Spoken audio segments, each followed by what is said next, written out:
Hello and welcome to our interview today with multi-published and multi-award winning Eloisa James as part of Romantic Rendezvous Locked Down. Today I'll be talking with Eloisa about the wilds, writing historical romance, a year in France possibly, and being an esteemed university professor, expert in almost every era of literature and what's coming up next for her. Eloisa, hello to you and thank you so much for making time. Oh, it's my pleasure. Thank you. Thank you for having me. And hello to everyone in lockdown. Yeah, great. Thank you. A little bit about Eloisa before we hop straight into it. Eloisa is one of the genre's most beloved and acclaimed authors whose readers find her novels to be decadent pleasures. One review from a USA Today once divulged she found herself devouring one of Eloisa's books like a dieter with a Hershey bar. Eloisa has two children and a husband who is a genuine Italian knight, so she could be said to be living one of the fairy tales of which she is so fond. Apart from her sensuous, witty and elegant books, Eloisa has published a memoir of a year in France, is a Shakespeare professor at Fordham University with multiple degrees and is an acknowledged expert on almost every era of literature, from Elizabethan through to modern pop culture. She takes that knowledge out to the world through classes, conventions and Shakespeare's Association of America conference, discussions and presentations with booksellers, fellow authors and of course her own readers. I'm not sure, Eloisa, where you find the energy and time to write such wonderful books on top of all of that, but we're awfully glad that you do. So thank you again for today.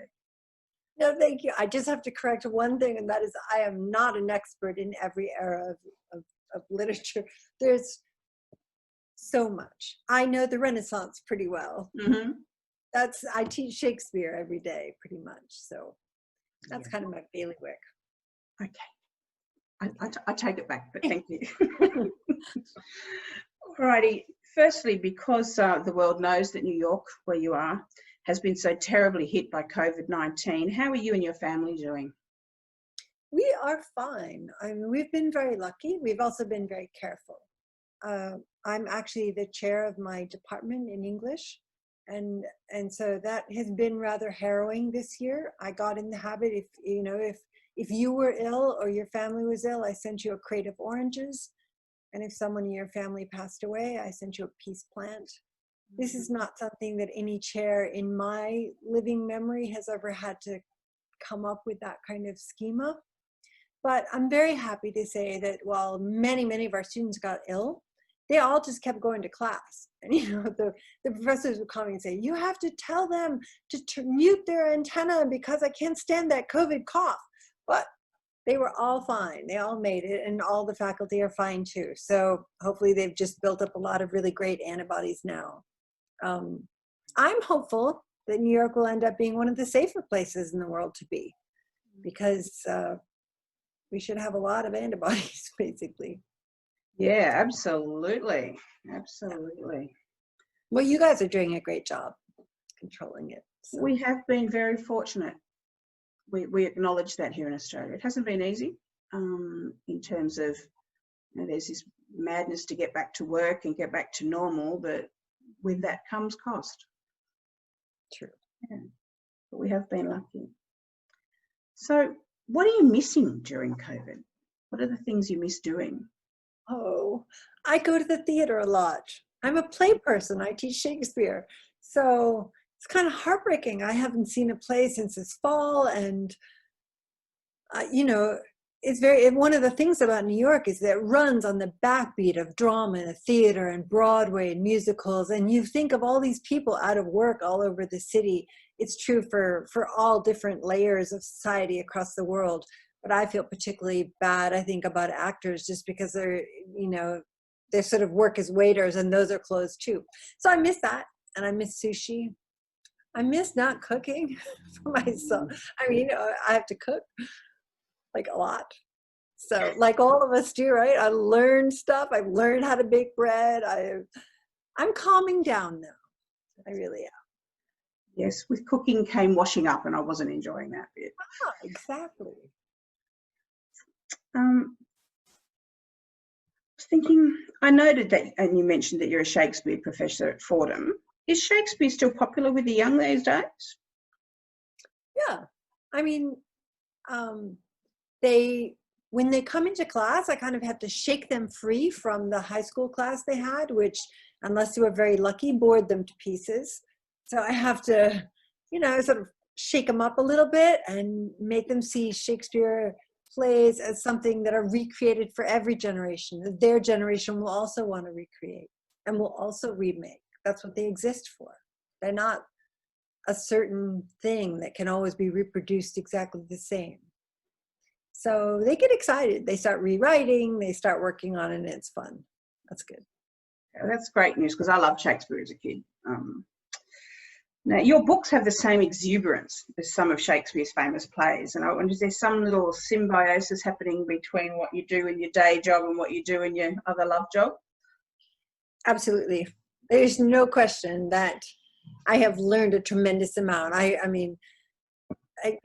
write genre fiction. I don't go anywhere near what Shakespeare does, but because I teach his plays, I have figured out over the years, I can say to the students, look how he just brought this little piece forward so that you don't notice what's going on here. That's exactly what you have to do if you write a mystery or a romance or a sci-fi or literary fiction. So as I taught those things and as I figured them out, I've often, put them into books.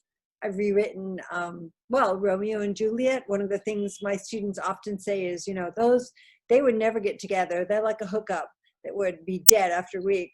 And so I wrote Once Upon a Tower and it didn't go well at first, but then they got along better later. So I take a lot of ideas. I take a lot of techniques. I take a lot of the way he wrote dialogue. Obviously I don't write it the same way, but he moves things along really fast. So do you have a favorite of his works? And if so, which one? Well, I do love Romeo and Juliet. Maybe it's because I'm a romantic at heart. But I will say that most people tend to think of it as this huge canonical play, right? They're like, Romeo and Juliet, they were so beautiful, they were so young, they were so tragic. But if you read the first act carefully, it's very clear that Shakespeare's actually making fun of Romeo. He's like, oh me, what fray was here? Where shall we dine? He's hungry. He's like a kid. He's just hungry. Don't tell me about this. I'm in love with Rosalind. Oh, wait a second. Now I'm not in love with her anymore. Now I love that girl who I don't even know what her name is, but I love her. And then Juliet, she's the first woman on the English stage to propose marriage. And that was a huge scandal at the time. So I love talking to kids about, what do you think now about women declaring, asking people to marry? Everything's changing, like all the mores are changing, but Shakespeare was there right at the forefront of that. So I love that play. I love other ones like Measure for Measure teaches really well. It's about trying to legislate family values, which is something that America tries to do over and over. It never works. Shakespeare said it didn't work back in 1608 and it still doesn't. So I love it. I love it. I hadn't thought of measure by measure that way. Measure, yeah. So we have a reader question from Charlotte Ann. She asks, what's it like being an Avon author? Oh, hello, Charlotte. Charlotte Ann, sorry. Well, it works for me, right? I did my first 3 books were with Bantam Down, then I moved to Avon. I actually bought back my 4th book and moved to Avon imprint within HarperCollins, and it's been a great partnership for 28 books, I think. I mean, so I have a very, very long history there. And if you write historical romance in America, Avon kind of controls that market. So I'm very happy to be there, not only because they do a great job, but also because you need to lean on the people around you a lot. If I'm going to have a career, which I've had, you need to have people who are there for a long time. They say, oh, that cover didn't work so well. Let's try this. And you have a memory together. And that is a really great thing. And when you have a place like Avon that has, in a sense, pre-bought spots in bookstores, so they have so many slots, you're a little less dependent on numbers than you are in a publisher that might not have so much sway, as it were, over things like Walmart, Barnes and Noble, the big distributors. So I'm grateful to be part of that team, because they go out and they sell my books over and over and over and over. It's Sounds great. You're right. It's a good thing, because one of my questions was, one of the authors, a number of authors say they have no control over covers and all that kind of stuff, but it comes with longevity. Yeah. Yeah, it comes with where you are, right? So if you want to go on eloisajames.com, for example, and look under Wild in Love, which is the first Wild book, I actually took a video of the cover shoot there. I get to pick the models at this point, and I get to go to the cover shoot, and I get to kind of say what I want. So for Wild in Love, which has a guy with a wet shirt, it's the famous Pride and Prejudice scene. That was my idea. I was like, I want to have him coming out of a lake, and I'm going to write that into the book. So, they had two women standing there squirting this very attractive guy with water pistols, and it was a lot of fun. So that video is on eloisajames.com if you want to take a look. I think now self-published authors are, have a tremendous amount of power over their covers. And so I think that's one of the reasons why people are getting more power from the regular publishing houses as well, because they know they have to share some of the responsibility, or people just going to skive off and self-publish. Yes, I think there's been a bit of a move for that control. Mm-hmm. Now, one of the things that I'm an out and proud romance reader, and I'm on the train and they can see the cover. While the brand promise of a romance is the happily ever after, what else would you like readers to take away from your books? I think the brand promise, what you're talking about, is sort of like the promise at the heart of whatever the genre is, right? So mystery, it's perfect justice, and romance is, this happily ever after. But the fact is that if you're a romance writer, your job within those covers is to surprise the reader or to interest the reader, because you cannot head directly for that, perfect justice. You've got to have the red herrings, the yellow herrings, whatever they are on the way, right? Red herrings. In romance, you have to have a moment when people are like, this relationship is not going to work, because otherwise it's boring. So everything that goes inside that promise is the interesting part of romance to me.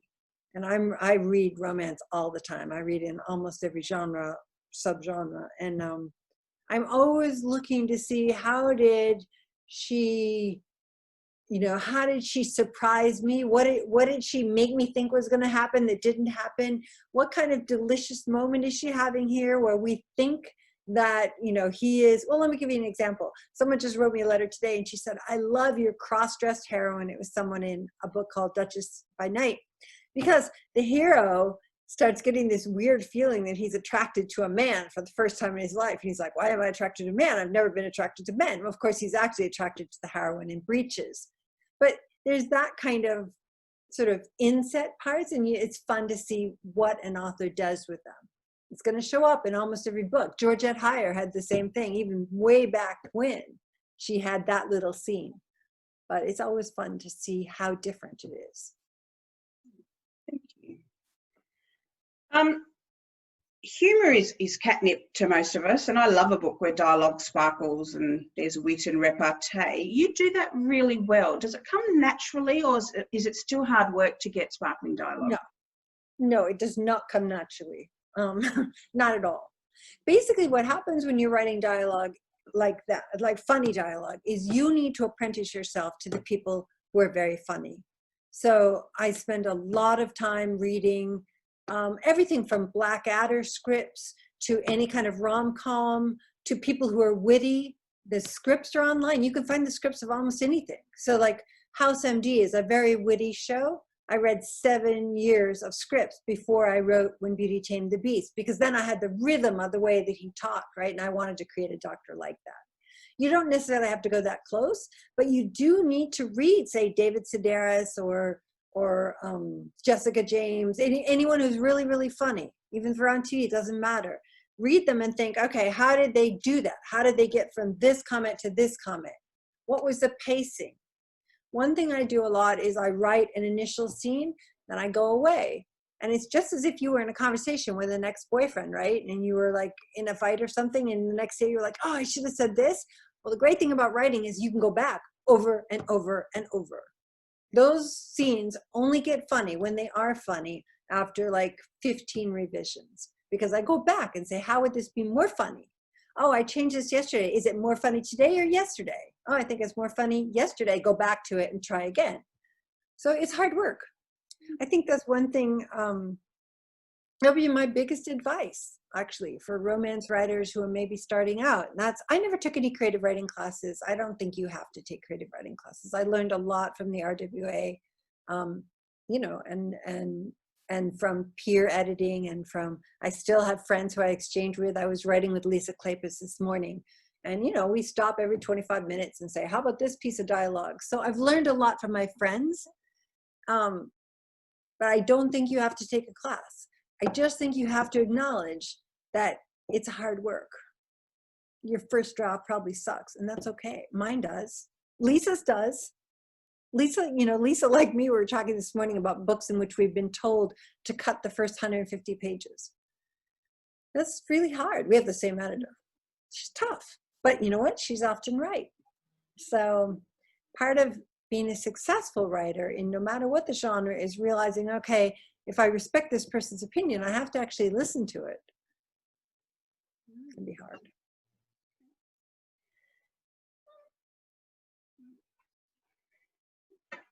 We will get to the wilds very, very shortly, because I'm interested to talk about them. Many writers claim that they're introverts and that they don't like the front-facing type of thing, but much of your world seems to mean you engage with people between teaching and speaking, etc. Does this energize you? Is it an extra energy thing that you have when you are talking at all of these events? Yes. My father is a poet. And so I grew up with him going on tours of universities and giving readings to hundreds of people. I grew up with the image of my dad commanding an auditorium. You know, he wrote a book called Iron John, and, you know, it was a huge bestseller. And so it's kind of like growing up a plumber, or growing up this daughter of an actor, or whatever. They do seem, it's easier to go in their footsteps. And it's not, for me in particular, it had nothing to do with him, you know, having any ins to romance publishing, which he did not. It's that I saw him. I knew it could work, right? Part of doing something difficult is overcoming your own lack of confidence in your talent. But I knew it could work because I'd seen him do it, even though he was doing it in poetry, and I can't write literature or poetry at all. But I could see it was a possibility. He's a farmer's son, and he made it. So, you know, why shouldn't I? So I will say that it can be really exhausting. It's been a difficult year. I mean, I'm honored that my department elected me as chair of the department in the fall, but if I had been able to look ahead, I would have been like, sorry, somebody else do this job. Someone who doesn't have two jobs, maybe. You know, I had a book out last week, but we're in COVID shutdown, and there's a lot of things to do, like the annual report. So yeah, I don't think you have to have the forward-facing kind. I actually think that the thing I do best in the world is teach Shakespeare. So you have to know what you do best and what you love to do. And I do Shakespeare best, and I love to write. I have so much fun. Lisa and I had a great time this morning. So. Well, I can't vouch for you as a teacher, but you're right really well as well. So I think our readers might maybe disagree. So let's turn to your current series, The Wilds of Lindau Castle. Say Yes to the Duke, as you mentioned, has only just been released to rave reviews early. You write a lot of series. You enjoy the series arc? Yeah. So how about you tell us about Viola and Devon, and how their story came to you and how you got it together? So I do write in series. So what I do is, in this one, I established this huge family that live in a castle on the edge of a bog called the Wilds. But then what I try to do is create books within, and I think this is very important, unless you're writing paranormal, which anyone can pick up and walk into that story. They don't have to know the previous books. I don't have a great memory, so I love reading romance, but I get really irritated if couples from previous books walk in. Even if I've read all the other ones, I can't remember who they are. So I don't mind them walking in, but I don't want a big scene with them when I can't remember what their plot was. So I try to listen to that part of myself a lot. So here, Viola is extremely shy. She is adopted into this family at age 2 when her mother married the Duke. And so her whole life, she's been mortified by the thought that she's not a real wild, you know, which I get. And I understand. So, you know, I think I've told you a little bit about my past. So I grew up a poet's daughter. We traveled a lot, but I grew up on a farm 2 miles outside a farm town of 2,000 in Minnesota, which is, you know, basically the Wild West. And I didn't fit in. There's no question. I did not fit in. And I went to the same school from kindergarten all the way through high school. And so when I was thinking about Viola, I really channeled those moments that I think all of us have, in which you're in middle school or you're in high school and you hear somebody saying things about you, unkind things, right? And it can be harrowing when you're young, and it can be awful, and especially if they say the things that you think about yourself. So when Viola is hiding behind a curtain and a duke strolls in who's got to find a wife, and his uncle says to him, you know, you should really look at Viola. She's the kind of woman you'd like. She's a little bit like a mouse. She's kind of quiet, but you know, you'd like her. And he's like, I don't want her. She's not a real wild. And his uncle says, yeah, she is. She was adopted at age 2. And he's like, no. I don't want someone who's just thrown into the duke's nursery. I want the real thing. I want the blood of a duchess. So when she walks out, she's heard what she was afraid of, right? Not only has she heard that she's not real, she's also heard that she's a mouse, and, you know, she's not that beautiful or whatever. And that was a really interesting moment for me, because I kind of wrote a little bit of a revenge plot, because when she walks out, she's now free to be herself. She's no longer feels shy. For one thing, he's saying he's going to marry her sister, and all she has to do is recount this conversation to her sister, and his chance of marriage is over. So she's got power. And the other thing is, he's a jerk and she doesn't care. And that means she's herself. And when she's herself, she's a very funny, she's the person her family knows. She's not shy. She's not threatening to vomit. And he takes one look at her and he's like, well, I don't care if she's a wild or not a wild. I just want to marry her. But she's in love with the vicar. She doesn't want him. And she really doesn't want him because he's a jerk. But maybe they can be friends.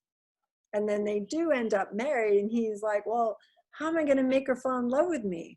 I'm no man of God, right? I got nothing, you know, spiritual about me. So he tries very hard, and I think he does a good job. But it was fun. And I think for all of us who have a tough story, maybe from middle school, this is a bit of a retribution novel. And I do think I don't go and read reviews. I don't think they're helpful to you as a writer, because somebody could be having a bad day or whatever. But I do go to Amazon and just peek at the number of stars. And this one is well over 100 reviews with 5 stars. I mean, 5 stars, and it's only been out a week. So I figure that same feeling I had, that I wish I could go back in time and like say, blah, blah, blah, blah, blah. A lot of other people probably have it too. So. Nice. So I know that you've been serializing Wild Denial, and now that your editor said no, it's a real book. Please keep writing. How's that been to go back and kind of write the prequel? Well, so I do this thing on my website where if you buy whatever the current book is in the months before or the first week of publication, I send you 30 pages of a new novella, and it's partly because it's so great to get people to register on the website, because then I can send them an email and say, I've got a new book, you know, there's business reasons for it. But there's also, I get to write 30 pages that have no deadline and no editor. And there is a certain joy in that, you know, especially if you have one of these editors who's like, the first 150 pages have to go. So I wrote this Wild Denial. I wrote like over the series of 4 books. So it was like 100 pages. Then I gave it to her and I thought she would just do an ebook. And she said, no, I love this. You have to add another 100 pages. We'll make a small book. So I did. Well, what I did, when I finished it, I was aware that there were scenes I wished had been there. So it's not so much that I went back and like changed things as much as I added the scenes I filled in. Particularly, there's 100 pages at the end that no one got to read, that I think are a lot of fun. I'm reading the proofs right now. It's fun. But I just finished, I'll just say, I just finished the 30 pages for the next novella. So if you happen to be one of the people who bought Say Yes to the Duke, and you want to register on my website. This one is called Lady Be Wild, and it's fun. It's about it takes place at Lindau Castle, and it's about a woman, a widow with a baby, and a very irascible, embittered cousin of the Duke of Lindau. It's fun. Can't wait. Can't wait. How important is historical accuracy to you when you're writing, and how do you research your books? Well, it is important. I think it's really important if you have a historical point in the book. Like, I've done various books. I've done a book about Georgian plumbing, which was When the Duke Returns. I've done a book about wigs, A Fair Before Christmas. I've done chess in the Desperate Duchess series. The crucial thing is that you take a historical fact and you don't just do an information dump. It has to really fit into the plot. So one of the Wilde books, for example, there's a big plot point that hinges on the fact that the bums, the cork bums they would wear under those huge Georgian dresses, floated. So the reader will learn something really interesting. At the same time, I got to use it for a plot point. So I introduced the bum early, the fact it's cork, and then later you can imagine when she hits the water, it floats. So that's the kind of historical detail I'm always looking for. So I'll give you another example in My American Duchess, which is a standalone book. It all came because I was in a museum in England, and the person there, the Doya or whatever they're called, started talking about how pineapples cost like $1,000 at the time. And you would rent a pineapple for your dinner party because you couldn't afford one. So the pineapple would go from house to house to house. Well, it didn't cost as much in America. So when My American Heroine comes up, she's at a dinner party, she asks for a slice of the pineapple, and the footman has to give it to her because otherwise it would be and she eats it. Everyone at her end of the table quickly eats the pineapple because it's this unbelievable luxury. It's like eating gold dust or something, right?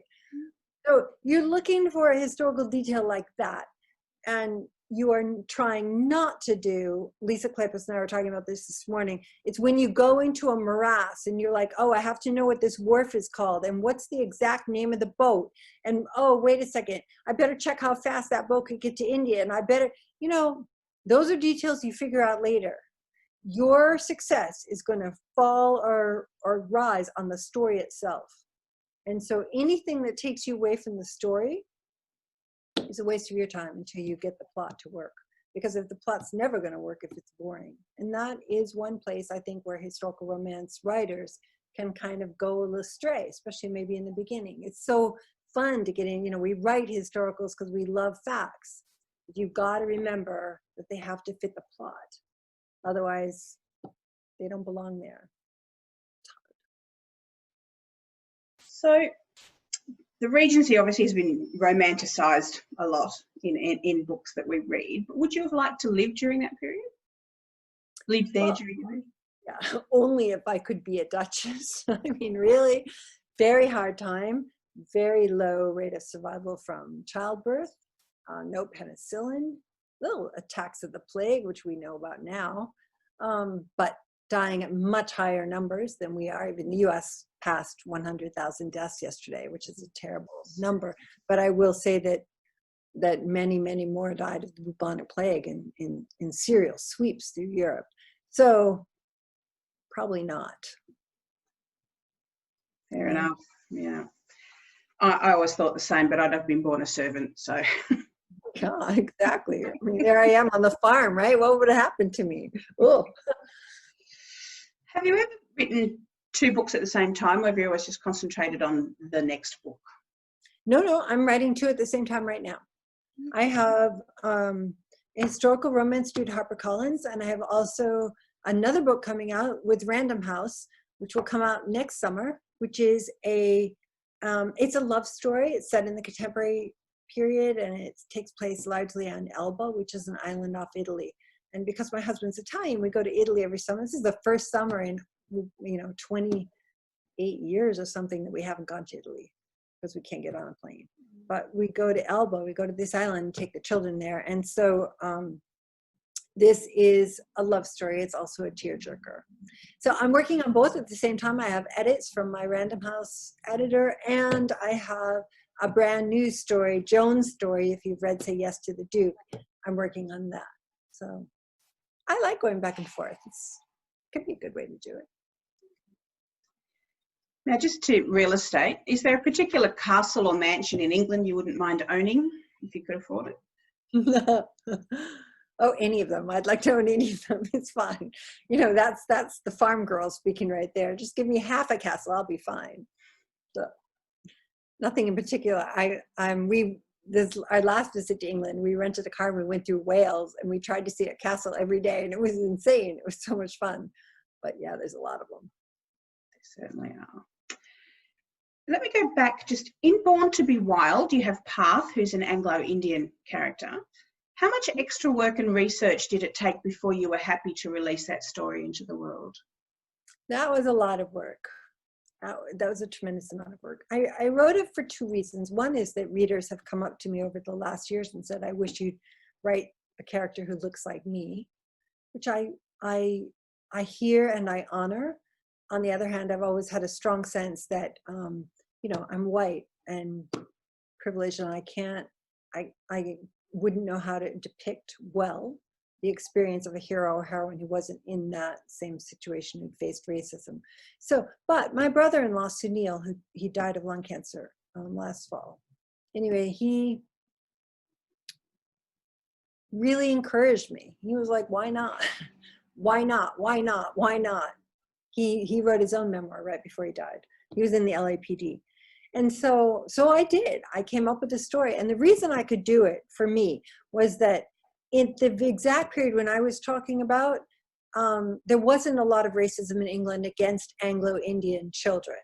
There was actually, you know, there's some good academic books that I read that are talking about how racism came to be, and the Victorians in particular were obsessed by white skin, and things got more and more and more negative. And then you have real racism against people who are of mixed birth. But at the time when I'm talking about, my hero Parth did not have to face racism.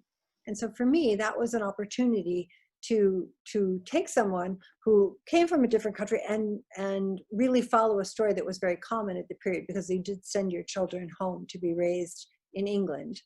And they were occasionally orphaned, which he was. And so at that point, because you sent them home to a great castle or a great family, often he becomes part of the Duke of Lindau's family. In terms of, you know, I hired someone, an academic, to read the book, to do an academic read to make sure that I had the details right. I mean, I'd done a lot of the scholarship, but this was not my area of scholarship. And I'm a big believer in hiring experts when you can. And then I also hired a sensitivity read, which is someone who just read it through their experts to make sure that I hadn't misstepped at all when it came to how a person of color reading this book would feel. There were certain things that I didn't know about. For example, I had described his skin by various objects, sugar and food, which I do all the time, because all my guys are never white. They're always like honey colored. Well, in fact, honey and sugar are caught up in the slave trade. I mean, those were the things that were imported by slaves. So I learned a lot from the sensitivity read. I knew that, but I hadn't put it together with my own practice at all. So it was a big learning process. The revision on that book took me, I'd say, about 5 months longer than normally. But I'm glad I did it. And I'm glad I did it while Sunil was still alive. He died of lung cancer right after it came out. Sorry for your loss. It's still quite recent. He's my brother-in-law, and he was a great guy. So thank you for sharing that with us. I forgot to ask you when we were back with Say Yes to the Duke, how many more books do you see in that series? But that's a real question. So I have Joan's book, right? But then I say the thing I get the most letters about is Horatius. So Horatius died in the swamp as a young man, but people write me constant letters saying, well, obviously he didn't die. Obviously he this, he that, he the other thing. He's a spy. He joined Napoleon's court. He, you know, whatever. So I am talking to my editor about whether I should write Horatius' book. I'm not going to tell anyone whether I'm going to or not, because I honestly have not made up my mind. I have an idea for the next trilogy, which has nothing to do with the wilds, and part of me would love to just jump into something new. that's the way I always am. I like going forward. So on the other hand, I don't want to disappoint people, so we'll see. Okay. We're close to the end of our time, Eloisa, and I've loved meeting you and talking with you. I'd like to finish with this. Which of your books or series would you recommend to a first-time Eloisa James reader? Okay, I will give you 3 books. I think a book that I mentioned before, When Beauty Tamed the Beast, is a huge crowd favorite. The hero is based on House MD, and it's very funny and I think very emotional. So that's a good one. I would say Yes to the Duke looks like it's my biggest crowd pleaser. I've never had a book that had 5 stars on Amazon over like 30 or 40 reviews. So to get over 100 is huge for me. So I'd say Yes to the Duke. And then let's see, a third one. Desperate Duchesses is a lot of people's favorite book too. That's the beginning of a series. It's also set in the Georgian period, and it's all about duchesses who are living apart from their husbands and what happens. So that's a lot of fun. All right. Well, thank you very much for that. We've come to the end of our All Too Brief Zoom together. Don't forget that you can connect with Eloisa at her website, www.eloisajames.com, where there are a lot of treasures for your readers. And you can sign up to Eloisa's newsflash to keep up to date. You can also find her on Pinterest, Facebook, Goodreads, BookBub, and Twitter. So lots of ways to engage with Eloisa. Eloisa, I'll get you to hold up your piece of paper for me for our treasure hunters. A bit higher, yep, that's perfect. So 56482910 for those who are keeping track for the treasure hunt. Thank you, Eloisa. Good luck. Thank you so much for your time today. I hope you've enjoyed it. It was a pleasure for me to meet you, and our readers here at the Australian Romance Readers Association will love hearing from you. Thank you. I had such pleasure when I came to Australia and went to your conference, and I absolutely loved it. So it's a pleasure to come back, so to speak, and I hope to see you in the flesh again one day. We loved it. We look forward to that too. Thank you so much, and good evening. Thank you. Have a great evening. Be safe.